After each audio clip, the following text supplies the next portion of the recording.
Good morning बेटा जी, कैसे हैं आप सब। कल जैसे कि हमने पहली वीडियो में पाठ 1 दो बैलों की कथा शुरू किया था और ये प्रेमचंद जी द्वारा लिखा गया है। ठीक है, तो इसमें हमने कल भाग 1 और 2 के बारे में पढ़ा था। आज हम भाग 3 के बारे में इसमें जानेंगे। तो भाग 1 और 2 में हमने पढ़ा कि किस तरह से हीरा और मोती जो है वो गया के घर चले जाते हैं, जूरी के घर से, और वहां से वो कैसे भागते हैं और छोटी बच्ची जो है वो उनकी भागने में किस तरह से मदद करती है, और फिर वो भागते हुए जो है रास्ता भटक जाते हैं और मटर के खेत में घुस जाते हैं। वहां से अपनी भूख शांत करते हैं और थोड़ी देर आराम करते हैं। ठीक है, ये हमने कल किया था। आज हम जो शुरू करेंगे वो है भाग 3। तो इसमें सबसे पहले जो है, जब मटर के खेत से वो निकलते हैं तो उनका सामना जो है वो एक सांड से होता है। ठीक है, सांड जो है वो काफी शक्तिशाली है और हीरा और मोती उसे देखकर एक बार तो डर जाते हैं। उन्हें लगता है कि इसका सामना वो कैसे कर पाएंगे। हीरा थोड़ा सा चिंतित होते हुए कहता है कि क्यों न हम इसे विनती करें और शायद ये हमारी प्रार्थना सुन लेगा। लेकिन हीरा फिर सोचता है कि नहीं, ये जो है अपने घमंड में है और इस पर हमारी किसी भी विनती का कोई असर नहीं होगा। अंत में हमें इसका मुकाबला ही करना पड़ेगा। उस समय फिर एक बार कहते हैं कि भाग चलते हैं, तो कहते हैं नहीं, भागना जो है वो कायरता है, हम इसका मिलकर सामना करेंगे। और दोनों जो है वो मिलकर सांड का सामना करते हैं। हीरा आगे से मारता है उसको अपने सींगों से और मोती पीछे से, और सांड जो है उसे संगठित मतलब एक साथ ऐसे दो शत्रुओं से लड़ने का कोई भी तजुर्बा नहीं था, और इसीलिए दोनों मार मार कर वहां से उस सांड को भगा देते हैं और राहत की सांस लेते हैं। इस पर एकता में बल, इस कहावत को उन्होंने सच करके दिखाया है। कहते हैं ना कि एकता में बहुत बल होता है। इसी तरह से जब हीरा और मोती दोनों मिलकर सांड का मुकाबला करते हैं तो उसे वहां से भगा देते हैं। अगर वो एक एक करके उसका सामना करते तो सांड जो है वो उन दोनों को मार भी डालता। तो इसीलिए ये कहा गया है कि एकता में बल होता है। जब हम मिलकर किसी मुसीबत का सामना करते हैं तो हमें उस मुसीबत से छुटकारा भी मिलता है। जैसे कि हीरा और मोती को सांड का मुकाबला एक साथ करने पर सांड से मुक्ति मिली। इसके बाद दोनों को फिर से भूख लगती है और दोनों फिर से जो है वो मटर के खेत में घुस जाते हैं। उस समय जो है मोती उसमें जाता है, हीरा उसे मना करता है कि अब वहां मत जाओ, लेकिन मोती उसकी नहीं सुनता। तो दोनों उसमें मटर के खेत में चले जाते हैं, मटर खाते हैं, और उसी समय जो वहां मालिक होता है, रखवाला होता है खेत का, वो आ जाता है और उन दोनों को पकड़कर कांजी होस में बंद कर दिया जाता है। ठीक है, तो कांजी होस क्या है? कांजी होस एक ऐसा मवेशी खाना है, मवेशी यानी पशु, जहां पर पशुओं को रखा जाता है और समय समय पर उनकी नीलामी की जाती है। ठीक है, तो अब उनको वहां से मटर के खेत में से पकड़कर कांजी होस में बंद कर दिया जाता है। यहां पर हमारा भाग 3 खत्म होता है। उसके बाद है भाग 4। अब इसके बारे में हम आगे एक एक पॉइंट करके पढ़ेंगे। कांजी होस का वातावरण व रहन सहन व वहां कैद पशुओं की स्थिति।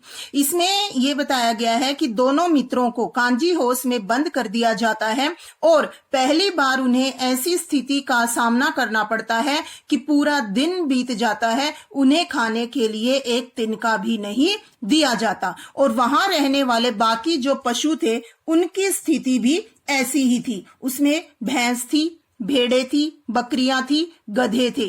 तो ये जानवर जो है वो वहां पर कांजी होस में कैद रहते थे और वहां पर कांजी होस में प्रतिदिन पशुओं की हाजिरी ली जाती थी।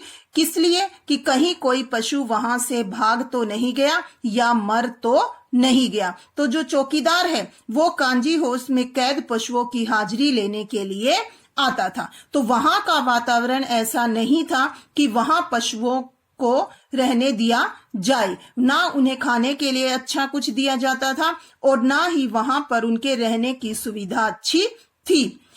हीरा द्वारा दीवार को गिराने का प्रयास व मोटी रस्सी से बांधे जाना। उस समय हीरा जो है वो सोचता है कि क्यों न इस दीवार को गिरा दिया जाए और यहां से भागा जाए। तो हीरा कोशिश करता है, मोती कहता है कि रहने दो, इससे कुछ नहीं होगा। उस समय हीरा कहता है, मित्र हिम्मत न हारो, अगर हम मिलकर यहां से भागने का उपाय निकालेंगे तो जरूर निकलेगा। और वो कैसे निकलेगा? इस दीवार की मिट्टी गिराने से। और उस समय फिर हीरा कोशिश करता है, दीवार जो है वो कच्ची मिट्टी से बनी है, तो उसमें से एक पापड़ सा जो है वो उतरकर गिर जाता है। उसके बाद उसकी हिम्मत बढ़ती है और वो धीरे धीरे उस पर चोट करता रहता है और थोड़ी थोड़ी मिट्टी जो है वो गिरती रहती है। कुछ समय के बाद कांजी होस का जो चौकीदार है वो फिर से उनकी हाजिरी लेने के लिए आता है और वहां पर हीरा द्वारा की गई शरारत को देखता है और उसे फिर जो है मोटी रस्सी के साथ बांध कर चला जाता है। फिर मोती कहता है कि देखा, पकड़े गए ना। बिना बात जो है वो परेशानी का ही सामना करना पड़ा। इस पर हीरा कहता है कि कम से कम अपने बूते भर जोर तो मार दे, मतलब जितनी मुझ में ताकत थी उतनी तो मैंने कोशिश की और कोशिश यही की कि हम सब यहाँ से बाहर निकल पड़े। तो वो कहता है कि इससे तो तुम्हें जान से हाथ धोना पड़ सकता है। हीरा कहते हैं कोई नहीं, यहाँ भी तो मरना ही है। कम से कम अगर जो जितनी शरीर में जान बची है उतनी कोशिश करेंगे तो बाहर निकल ही जाएंगे, और नहीं तो 2-4 दिन में मरना तो यहाँ भी है। क्यों? क्योंकि ना तो खाने के लिए कुछ दिया जा रहा, उन्हें पूरे दिन में एक बार पानी दिखाया जाता था। तो हीरा ने कहा कि मर तो वैसे भी जाएंगे, अगर कोशिश करते हैं कि यहां से बाहर निकल सके तो इससे अच्छी बात क्या होगी।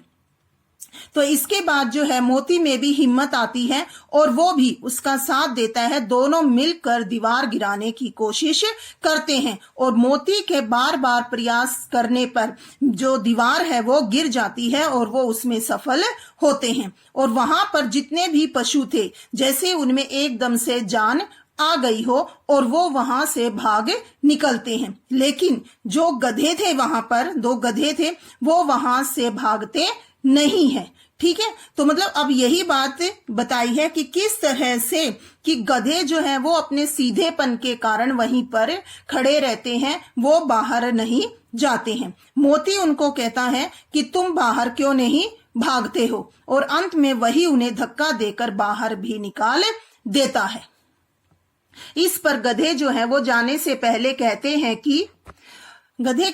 कि अगर पकड़े गए तो फिर से और ज्यादा पिटाई होगी। तो इस पर मोती कहता है कि एक बार तो अपनी जान बचाकर भागो, जब पकड़े जाएंगे तब की तब देखी जाएगी। और इस तरह से वह धक्का मारकर दोनों गधों को भी वहां से भगा देता है। ठीक है, इसके बाद है मोती को मार पड़ना व मोटी रस्सी से बांधे जाना। मोती जो है वो बार बार हीरा की रस्सी को तोड़ने की कोशिश करता है, अपने मुंह से उसे खोलने की कोशिश करता है, लेकिन किसी भी तरह से हीरा की रस्सी नहीं खुलती है। और उस समय जो है हीरा उसे कहता है कि मित्र, मुझे यहीं पड़ा रहने दो और तुम यहां से चले जाओ, शायद कभी अपनी मुलाकात हो जाए। इस पर मोती जो है वो अपनी आंखों में आंसू लाकर कहता है कि क्या मित्र, तुम मुझे इतना स्वार्थी समझते हो कि मैं तुम्हें यहाँ मुसीबत में अकेला छोड़कर यहाँ से भाग जाऊं। इस पर हीरा कहता है कि अगर तुम पकड़े गए तो तुम्हें बहुत मार पड़ेगी। क्यों? क्योंकि सभी समझ जाएंगे कि ये तुम्हारी ही शरारत है। तो उस पर वो कहते हैं कोई बात नहीं, मार ही पड़ेगी ना तो दोनों साथ खाएंगे, लेकिन हमारी वजह से 9-10 प्राणियों की जान तो बच गई, कम से कम वो तो आशीर्वाद देंगे। 9-10 प्राणियों से मतलब यहाँ किससे? जो भैंस, बकरियां, गधे वगैरह वहां पर कैद थे, वो सब वहां से भाग गए। तो इसीलिए मोती कहता है कि कम से कम उनकी दुआएं जो है वो तो हमें मिलेंगी। इस तरह से मोती जो है वो हीरा को अकेले छोड़कर न जाने का फैसला करता है और उसके पास ही, जैसे हीरा तो मोटी रस्सी से बंधा हुआ है, तो मोती जो है वो उसके पास ही आकर बैठ जाता है। और सुबह जब चौकीदार को या मालिक को वहां पर बाकी पशु नहीं मिले होंगे तो उस खलबली के बारे में आप खुद भी सोच सकते हैं कि कैसी हड़बड़ी रही होगी और मोती के साथ कैसा व्यवहार किया गया होगा। उन्हें वहां और भी मोटी रस्सी से बांध दिया गया, दोनों मित्रों को। दोनों बैलों को एक हफ्ते तक जो है पानी के अलावा एक तिनका भी नहीं डाला गया। पानी भी इसलिए दिखाया जाता था कि कहीं वो मर न जाएं, ठीक है। और बाद में उन दोनों के नीलामी, उनको बेचने की तैयारी की जाती है। बार बार लोग उन्हें देखने के लिए आते हैं, लेकिन ऐसे जो बीमार बैल हैं, बीमारी कहेंगे क्योंकि इतने समय से उन्हें खाने पीने के लिए कुछ भी नहीं मिल रहा था, तो जो भी उन्हें देखने के लिए आते वो ऐसे ही उन्हें देख कर चले जाते। क्यों? क्योंकि उन्हें लगता कि इतने कमजोर बैलों को खरीद कर वो क्या करेंगे। इसके बाद दड़ियल नाम का एक व्यक्ति आता है और वो हीरा और मोती दोनों को अच्छे से उनका निरीक्षण करता है और उन्हें खरीद लेता है। मतलब कि ये पारखी है, पारखी मतलब जिसको समझ हो हर चीज की, तो उसे पता है कि हीरा और मोती जो हैं वैसे तो स्वस्थ बैल हैं, लेकिन इन्हें खाने पीने के लिए सही तरह से नहीं मिल रहा है और इसी वजह से वो कमजोर हो गए हैं। इसीलिए वो उन दोनों को खरीद लेता है। जब रास्ते में दड़ियल उन दोनों जानवरों को लेकर जा रहा होता है तो बाकी जो रास्ते में जो भी जानवर मिलते हैं वो किसी भी प्रकार की कोई प्रतिक्रिया नहीं करते। कहने का मतलब क्या है कि जो रास्ते में जो और जानवर मिलते हैं, गाय हैं, भैंसे हैं और जो जानवर हैं, वो आराम से अपना जो है चारा अपने खेतों में या इस तरह से चर रहे हैं। उन्हें कोई फर्क नहीं पड़ता कि उन्हीं के दो मित्रों को कोई ऐसे बांध कर लेकर जा रहा है। वो अपनी मस्ती में, अपनी दुनिया में ही मस्त हैं। तो यहाँ पर लेखक जो है वो ये व्यंग्य करना चाहते हैं कि किसी भी व्यक्ति को, कोई व्यक्ति कितनी परेशानी में है या किस स्थिति से गुजर रहा है, इससे उन्हें कोई फर्क नहीं पड़ता। सब अपनी अपनी दुनिया में मस्त हैं। उन्हें किसी हीरा और मोती से कोई मतलब नहीं है कि दड़ियल जो है उन्हें कहाँ लेके जा रहा है, उनके साथ क्या करेगा। उसके आंखों को और उसके क्रोध को देखकर वो दोनों समझ जाते हैं कि वो उन्हें मारेगा। तो उस समय दोनों मित्र कहते हैं कोई बात नहीं, हमारा मांस, खाल, सींग, हड्डी सब किसी न किसी के काम तो आएंगे ही। तो साथ में कहते हैं कि अब तक भी तो भगवान हमें बचाते आए हैं, क्या आगे नहीं बचाएंगे। पहले उन्होंने हमें छोटी लड़की के रूप में आकर बचाया और शायद अब भी आगे वो हमें बचाएंगे। और जैसे वो चलते जा रहे थे, आपस में मूक भाषा में बातें करते जा रहे थे, धीरे धीरे उन्हें जो रास्ता है वो पहचाना हुआ सा लगा और उनकी उम्मीद जो है वो धीरे धीरे बढ़ने लगी और उन्हें दिखा कि ये तो वही रास्ता है जिससे वो गया के साथ आए थे। वही कुआं, वही खेत, वही पगडंडी, उन्हें सारा रास्ता जो है वो पहचाना हुआ लगता है और उनके कदम जो हैं वो अपने आप तेज चलने शुरू हो जाते हैं। और जब वो दोनों दड़ियल से छुड़ाकर झुरी के घर पहुंचे जाते हैं, वहां झुरी उन दोनों को देखकर बहुत ज्यादा खुश होता है और बार बार उन्हें गले लगाता है। झुरी और दड़ियल में बहस होती है कि दड़ियल कहता है कि मैं मवेशी खाने से, कांजी हाउस से इनको खरीद कर लाया हूं तो ये बैल मेरे हैं। लेकिन झुरी जो है वो कहता है कि मेरे घर आकर रुके हैं, मेरे पास खड़े हैं, तो ये दोनों बैल मेरे हैं। इस पर मोती को फिर से गुस्सा आ जाता है और वो दड़ियल को मारते हुए गांव से बाहर भगा देता है। झुरी अपने बैलों को देखकर बहुत ज्यादा खुश होता है और बार बार उन्हें प्यार से गले लगाता है और उनके खाने पीने के लिए जो है वो अच्छी चीजें, चूरी है, चोकर है, भूसा है, वो डाला नांद में डाला जाता है और उनको खाने के लिए भरपेट दिया जाता है। इस तरह से दोनों बैल जो हैं एक बार फिर से अपने घर, अपने मालिक के पास पहुंच जाते हैं। खाते खाते वो दोनों आपस में बातें भी कर रहे हैं, कह रहे हैं। मोती कहता है कि कहीं फिर से वो आ गया। हीरा कहता है कि अगर वो दढ़ियल फिर से आ गया तो क्या करेंगे। मोती कहता है अब की बार तो मैं उसे मारे बिना नहीं छोड़ूंगा। नहीं नहीं, वो कहते हैं कोई बात नहीं, अब वो वापस नहीं आएगा। और इस तरह से गांव के जो बच्चे हैं वो भी खुश हो जाते हैं और हीरा मोती को विजयी मतलब समझकर वो समझते हैं कि इन्होंने जीत हासिल की है और अपने घर पहुंच गए हैं। इस तरह से वो भी उसका स्वागत करते हैं और बहुत ज्यादा खुश होते हैं। और मालकिन जो है वो पहले जो गुस्सा थी उन पर, वो भी आकर हीरा और मोती को गले से लगा लेती है और उनके माथे को चूम लेती है। और खुश जो झुरी है वो उनको चारा खाते हुए देखकर प्यार से उनको सहला रहा है और खुश हो रहा है। पूरे गांव में उत्साह का माहौल है कि जो हीरा और मोती हैं वो अपने घर वापस आ गए हैं। ठीक है, ये तो हमारी दो बैलों की कथा कहानी। अब अगर हम देखें इस कहानी से हमें क्या संदेश मिलता है, तो इस कहानी से हमें ये संदेश मिलता है कि आजादी हमें जो है वो आसानी से नहीं मिलती है। आजादी के लिए बहुत ज्यादा संघर्ष करना पड़ता है।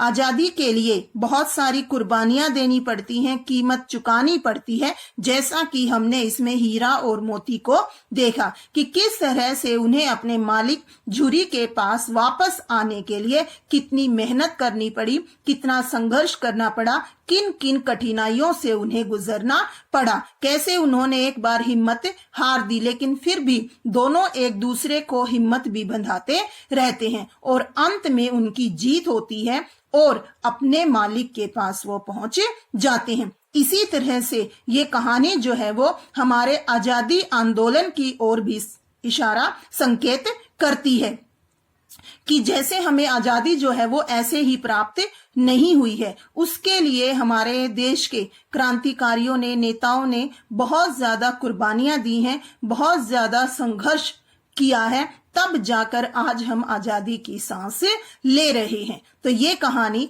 परोक्ष रूप से मतलब हीरा और मोती के माध्यम से उन क्रांतिकारियों के बारे में हमें बताती है कि किस तरह से उन्होंने देश को आजाद कराने के लिए संघर्ष किया। ठीक है, उम्मीद है बेटा आपको ये पाठ जो है अब अच्छे से समझ में आ गया होगा। 2 पार्ट्स में है ये। ठीक है, पहला और दूसरा पहली वीडियो में है और ये तीसरा, चौथा और 5वां मैंने आज आपको बताया है। ठीक है, उम्मीद है आपको ये सबको पसंद आया होगा और thank you, have a nice day. और एक रिक्वेस्ट है आप सबसे कि अगर अभी तक आपने मेरे चैनल को सब्सक्राइब नहीं किया है तो प्लीज मेरे चैनल को सब्सक्राइब कीजिए ताकि आगे भी इसी तरह सिलेबस से रिलेटेड वीडियोस जो हैं वो आपको मिलती रहे। Thank you, have a nice day.